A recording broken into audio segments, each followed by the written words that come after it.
throughout the history of computers, we've been striving to shorten the gap between us and digital information, the gap between our physical world and the world in the screen where our imagination can go wild. And this gap has become shorter, shorter, and even shorter. And now this gap is shortened down to less than a millimeter, the thickness of a touchscreen glass. And the power of computing has become accessible to everyone. But I wondered, what if there could be no boundary at all? I started to imagine what this would look like. First, I created this tool which penetrates into the digital space. So when you press it hard on the screen, it transfers its physical body into pixels. Designers can materialize their ideas directly in 3D, and surgeons can practice on virtual organs underneath the screen. So with this tool, this boundary has been broken. But our two hands still remain outside the screen. Then how can you reach inside and interact with the digital information using full dexterity of our hands?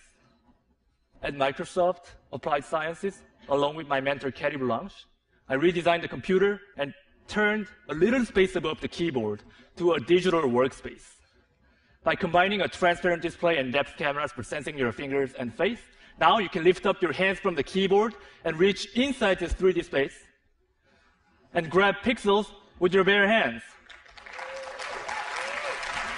Because Windows and files have the position in the real space, selecting them is as easy as grabbing a book off your shelf.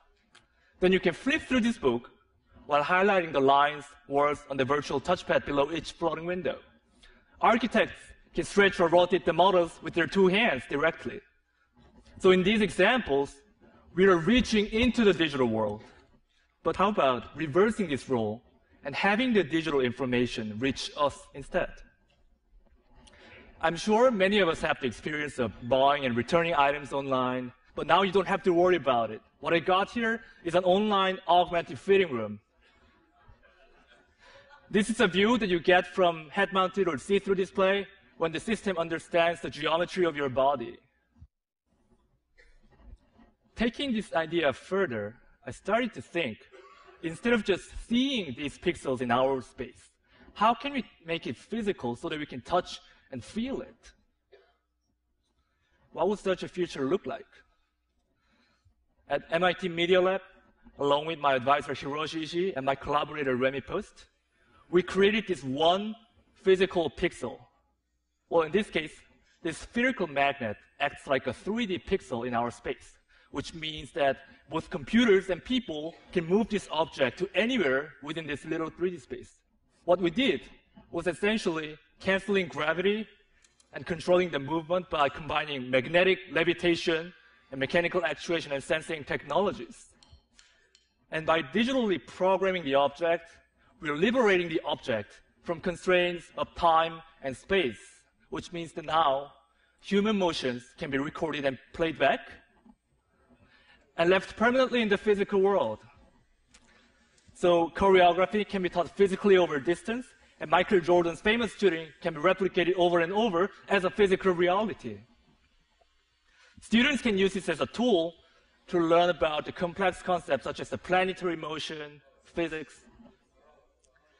And unlike computer screens or textbooks, this is a real, tangible experience that you can touch and feel, and it's very powerful.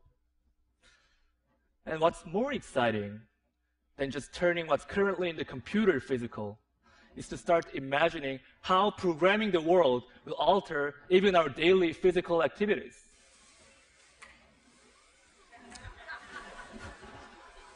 As you can see, the digital information will not just show us something, but it will start directly acting upon us as a part of our physical surroundings without disconnecting ourselves from our world. Today, we started by talking about the boundary. But if we remove this boundary, the only boundary left is our imagination. Thank you.